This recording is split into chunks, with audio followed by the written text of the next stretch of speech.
Commander Hannah Park's eyes narrowed as she studied the pulsing red light on her console. The emergency transmission had arrived 18 hours ago from Outpost Erebus, one of humanity's furthest military installations. The message was short, just a standard distress code followed by complete silence.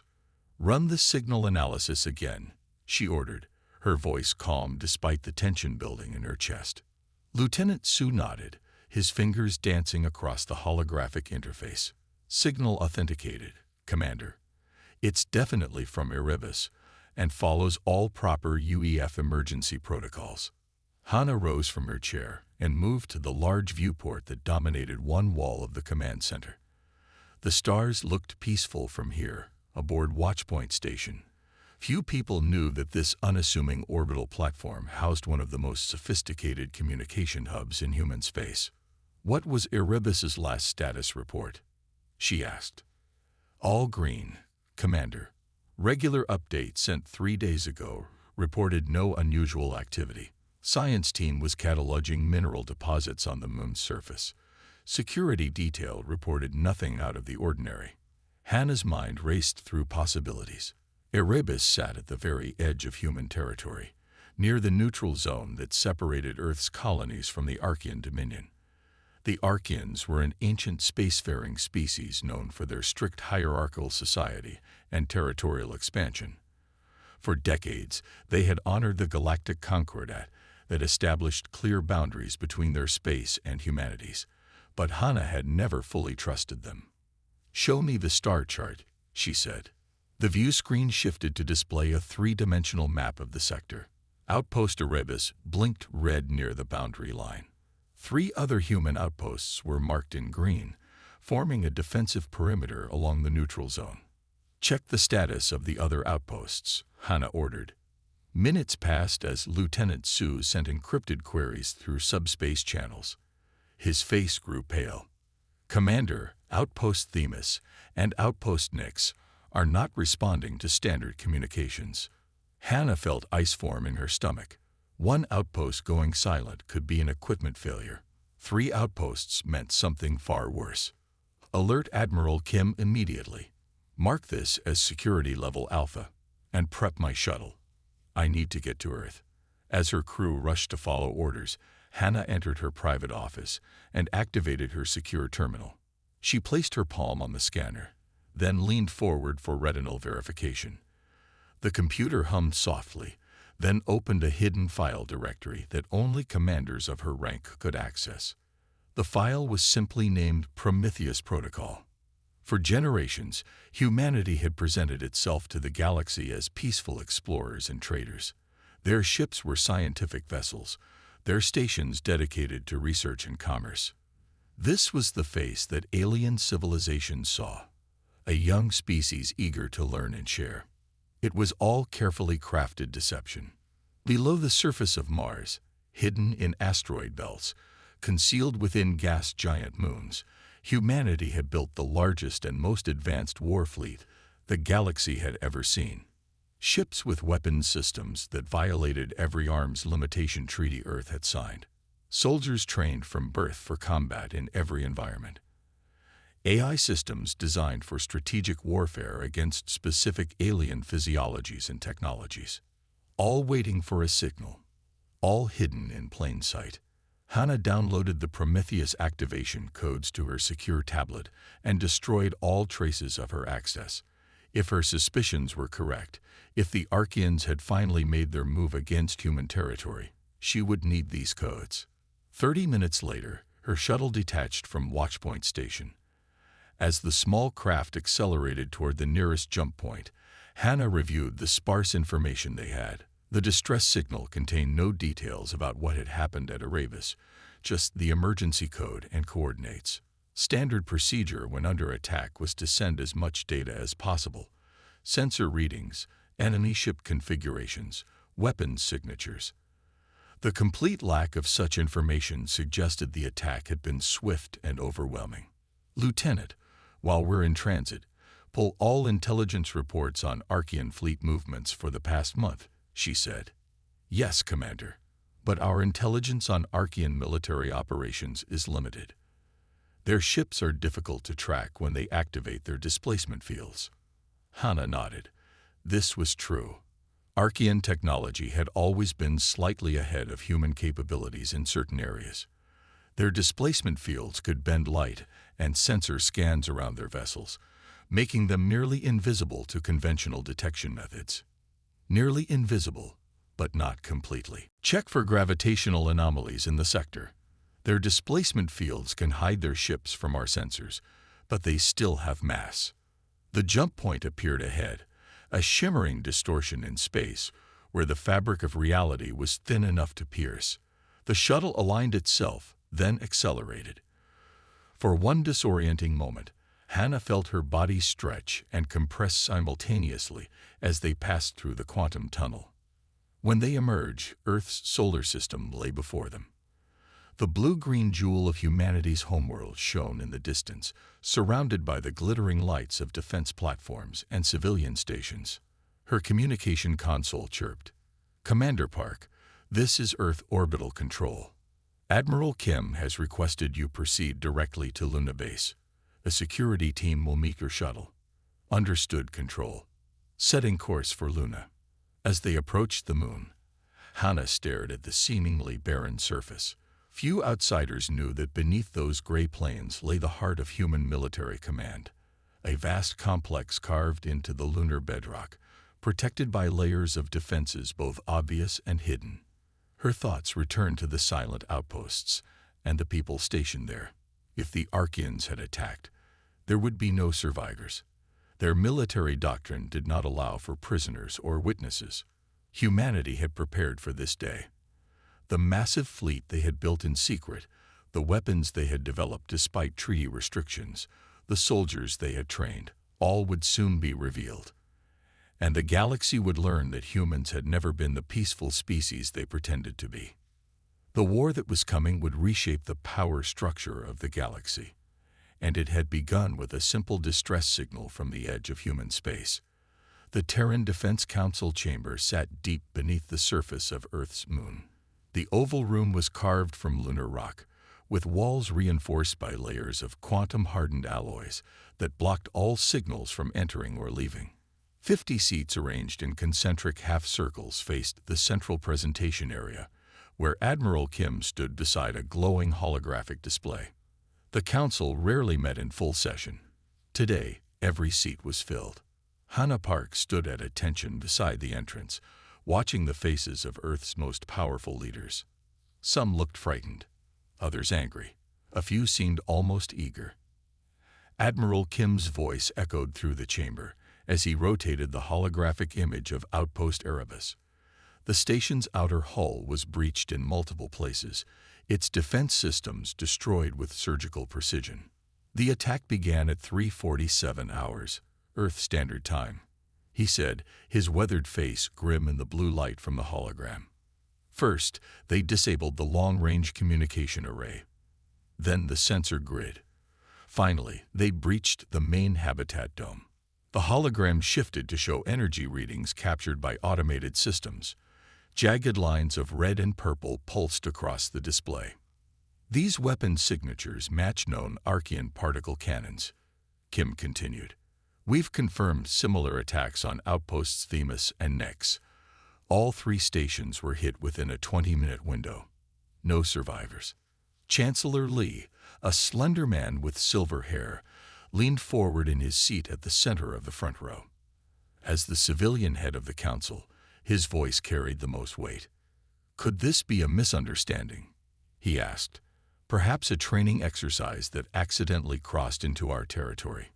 Hannah stepped forward, having been summoned to this meeting directly from her shuttle. "No, Chancellor. The Archeans breached 3 separate defensive layers.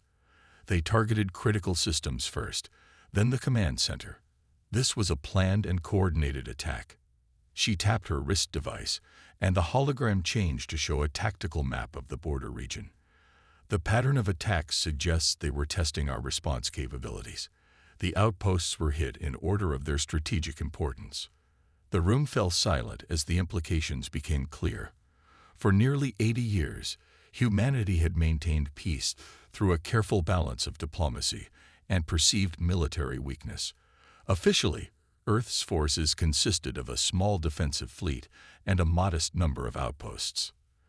The truth was known only to those in this room and a select few others. We also intercepted communications suggesting Archean battle groups are mobilizing near 4 other border sectors, Admiral Kim said, highlighting new areas on the map. They're planning something bigger. Counselor Yoon, who represented the Mars colonies, stood up. Why now? The Concordat has held for decades. What changed? Kim nodded to his aide, who brought up a new image showing mineral surveys of the region around Outpost Erebus. Our science team discovered this 3 weeks ago, a previously unknown deposit of hyperdense thorium. It's the largest concentration ever found. Counselor Yoon sat down slowly. Hyperdense thorium is the key component in faster-than-light drives. Exactly, Kim said. Whoever controls that deposit could build a fleet capable of crossing the galaxy in weeks instead of months. Chancellor Li rubbed his temples. Have the Archeans responded to our diplomatic inquiries? They deny any knowledge of the attacks, Hannah replied. They claim the weapon signatures must be falsified. An elderly counselor from the European Union leaned forward. And you believe this is a lie? Yes, Hannah said without hesitation.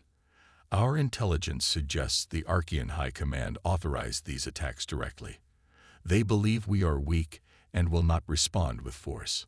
Chancellor Li stood up and walked to the center of the room. The hologram cast blue shadows across his face as he looked at each council member in turn. For generations, we have hidden our true strength, he said quietly. After the Proxima Centauri massacre, we swore never again would humans be caught unprepared. We built our secret fleet. We developed weapons that violated every treaty we signed, all while presenting ourselves as peaceful explorers. He turned to Admiral Kim. How quickly can we deploy the Shadow Fleet? The first wave can be operational within 12 hours, Kim replied. Full deployment would take 36. Li nodded slowly. Then it seems the time for Protocol Prometheus has come. The words hung in the air like a death sentence. Protocol Prometheus, the authorization to activate humanity's hidden fleet. Around the room, council members shifted uncomfortably. They had all trained for this moment, had all approved the billions spent on the secret fleet, but facing the reality of unleashing it was different. We should vote, suggested Counselor Choi from the lunar colonies. Chancellor Li shook his head. Protocol Prometheus requires only the authorization of the Chancellor and the Admiral of the fleet in cases of direct attack on human territories. However, I welcome the Council's input. One by one, the councillors voiced their opinions. Most agreed with activation. A few urged caution or one final diplomatic attempt. Finally, Chancellor Li turned to Admiral Kim. Prepare the fleet for full deployment. Target Archean military installations only. No civilian casualties if it can be avoided. Kim nodded and left the room to issue the orders that would wake thousands of ships and tens of thousands of soldiers from their hidden bases throughout the solar system. As the council began discussing the logistics of war, Counselor Song, the oldest member present, spoke softly to those nearby. May whatever gods exist have mercy on them, because Prometheus will not. Hannah heard the words and felt a chill run down her spine. The Archeans had no idea what they had awakened. The galaxy was about to learn that humanity's peaceful facade had been the greatest deception in interstellar history, and she would be at the forefront when the storm broke. The red emergency lights pulsed in rhythm with the alarm as Captain Jin Choi's cryosleep pod hissed open. Cold air rushed out as he opened his eyes, his mind immediately clear despite having been frozen for 3 years. The neural implant at the base of his skull warmed as it connected with the ship's systems, feeding information directly into his brain.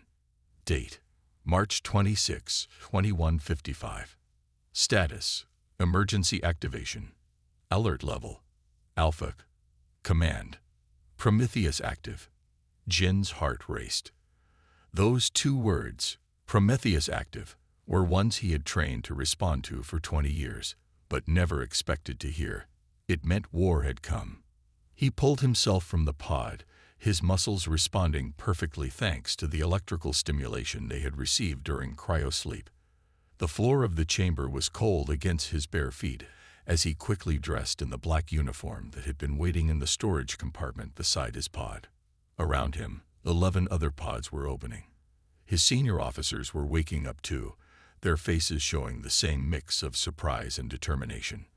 They had all volunteered for this duty, knowing they might sleep for decades before being called upon, or never be called at all.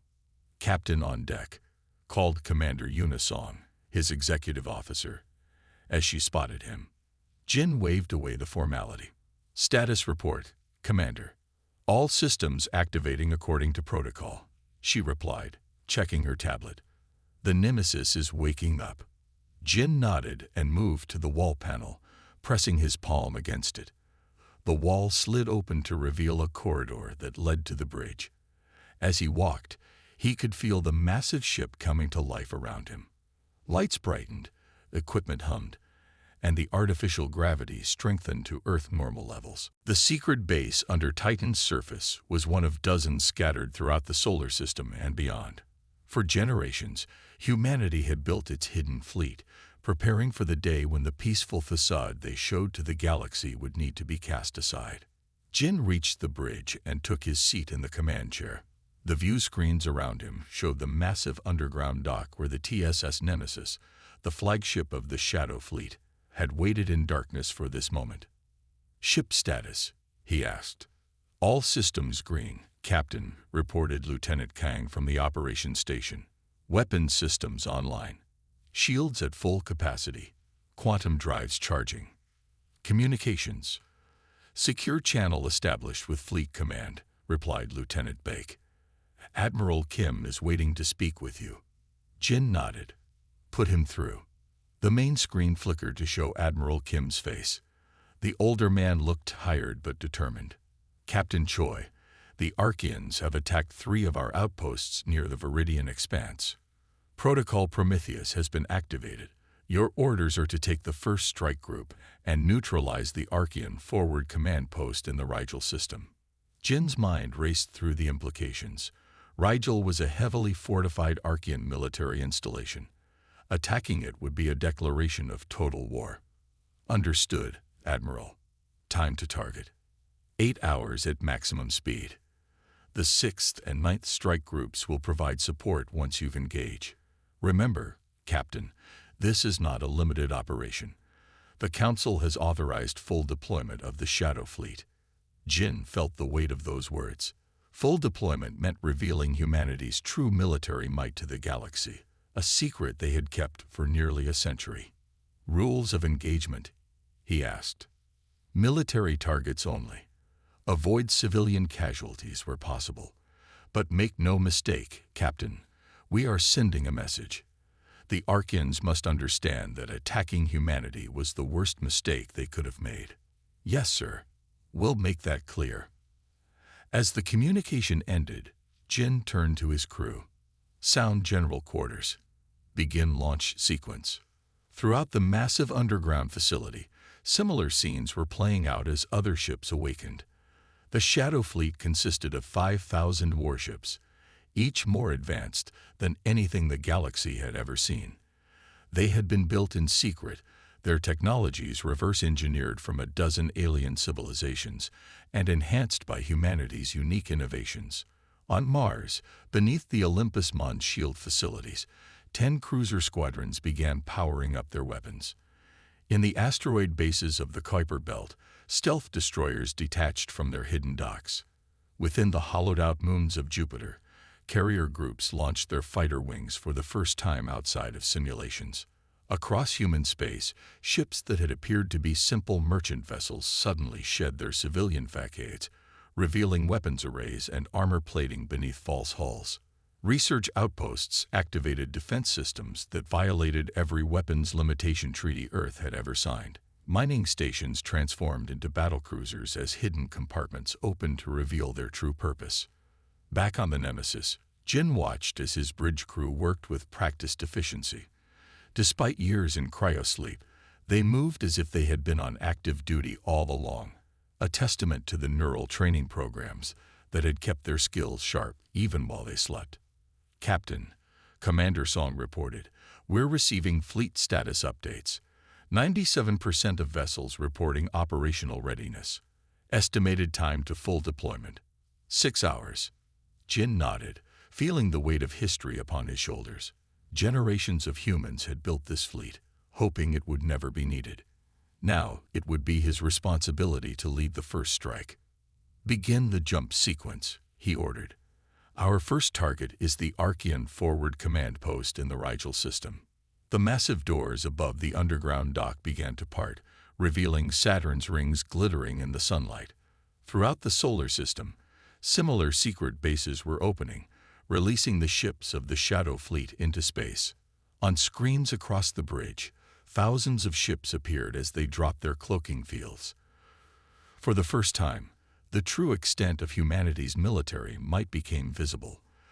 The vessels moved into formation with practiced precision, arranging themselves into strike groups and battle clusters.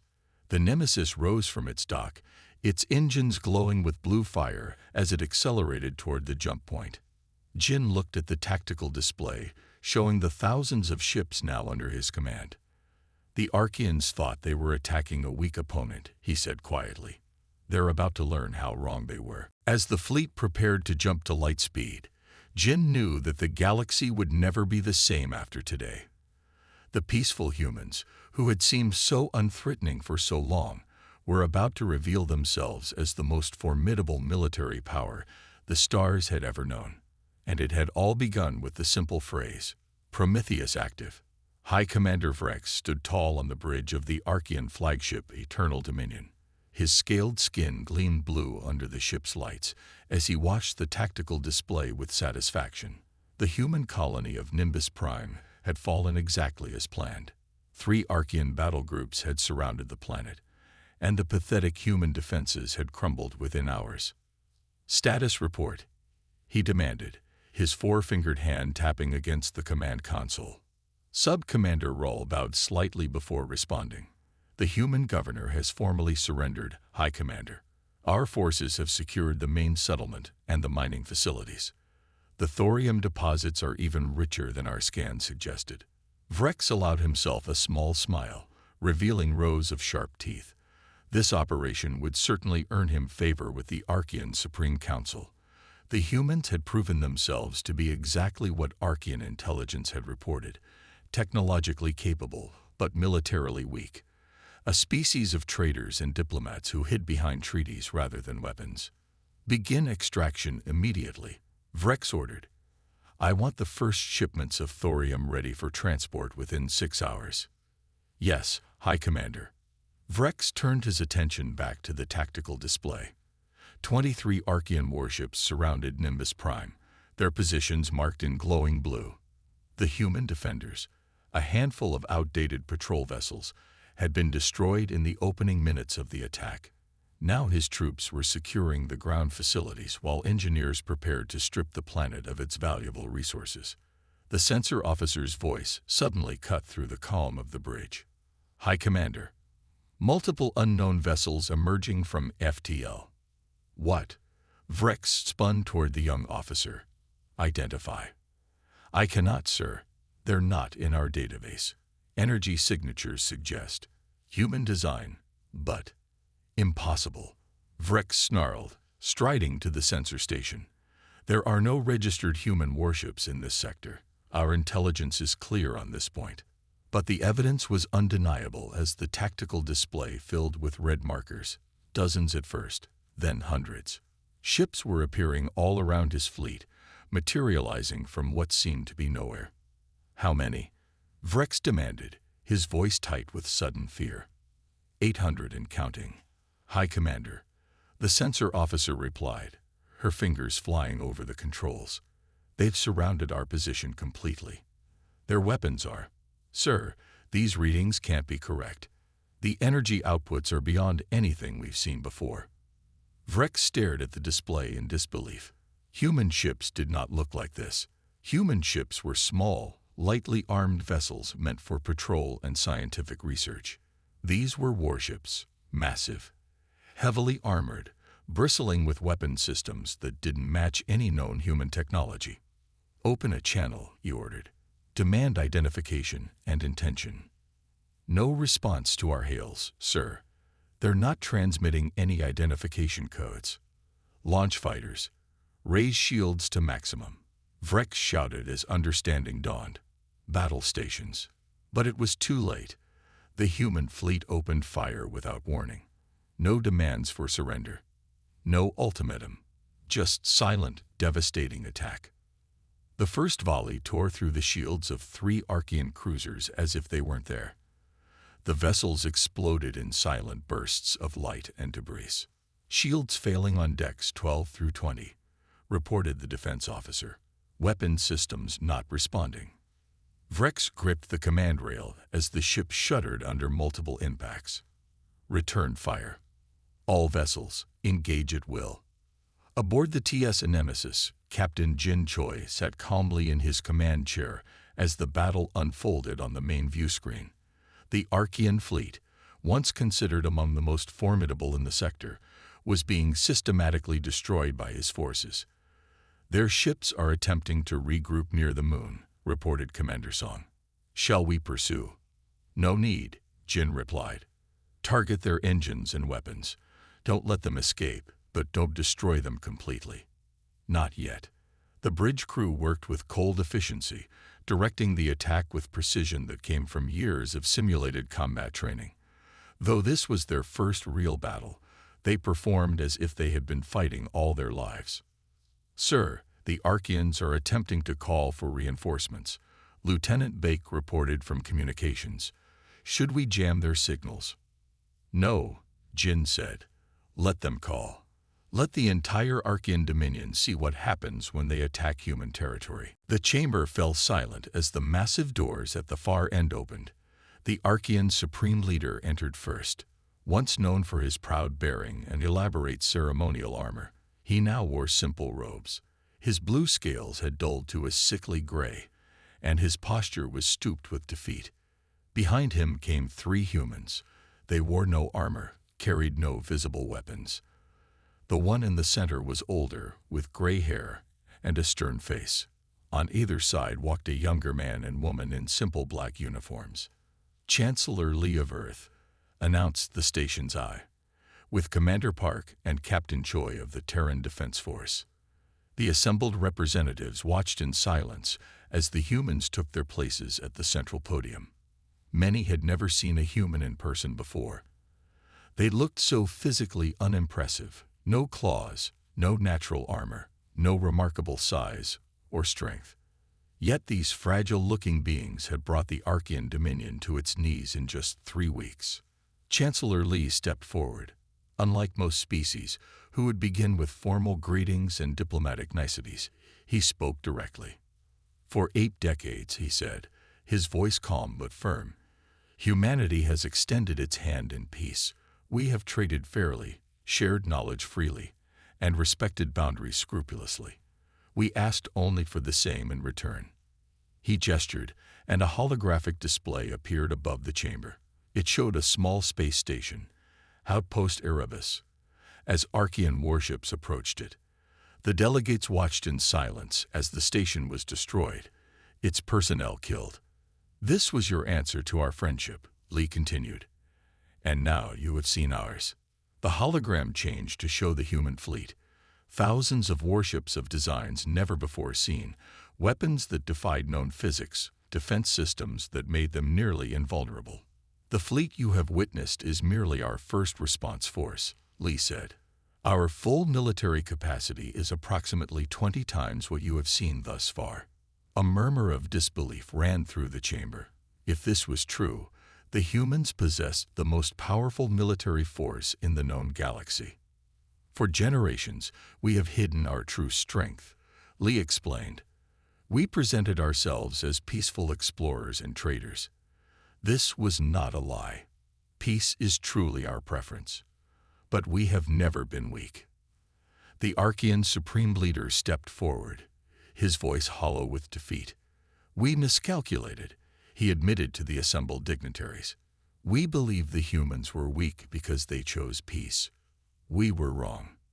Lee nodded. The Archean Dominion will surrender unconditionally. All occupied territories will be returned to their original inhabitants. Your military will be disbanded. Your government will be restructured under supervision. The Supreme Leader looked up, a spark of his old pride returning. And if we refuse? Lee's expression remained unchanged. Then you have already witnessed what follows. The choice is yours. The terms were presented. The Archeans would give up their empire. Their military would be reduced to a defensive force only. Their government would include representatives from all species they had conquered. As for the rest of you, Lee addressed the other representatives, humanity requires only that you reaffirm your commitment to the Galactic Concordat, with new verification protocols to ensure compliance. The summit lasted for hours as details were negotiated. Finally, with trembling hands, the Archean Supreme Leader signed the surrender document. One by one, the other representatives signed the new Concordat. As the formal proceedings ended, Commander Park and Captain Choi stood near a viewport, watching the delegates file out. "Do you think they understand yet?" Hannah asked quietly. Jin observed the alien representatives, their postures reflecting shock and fear. "Not fully," he replied. "They still believe we built this fleet because we feared them." Hannah nodded. "When in truth, we built it because we understood ourselves." Jin looked at her questioningly. "Human history," she explained. "We know our own capacity for both tremendous compassion and terrible violence. The Shadow Fleet exists not primarily to protect humans from aliens, but to protect the galaxy from what humans might become without the discipline of maintaining such a force." Jin thought about this. Humanity had learned from its bloody past, the world wars, the colonial atrocities, the environmental disasters. They had nearly destroyed themselves before reaching the stars. "Peace through strength," he murmured, quoting the ancient motto of the Shadow Fleet. "And strength through vigilance," Hannah completed. Together they watched as delegates from worlds across the galaxy departed, carrying with them a new understanding of their human neighbors. The old order was gone. A new galactic balance of power was beginning, one where humanity's extended hand of friendship would never again be mistaken for weakness. In the days that followed, humanity's hidden fleet returned to its secret bases. The ships once again donned their disguises as merchant vessels or research stations, but now the galaxy knew the truth that lay beneath the peaceful facade. And that was precisely the message humanity had intended to send.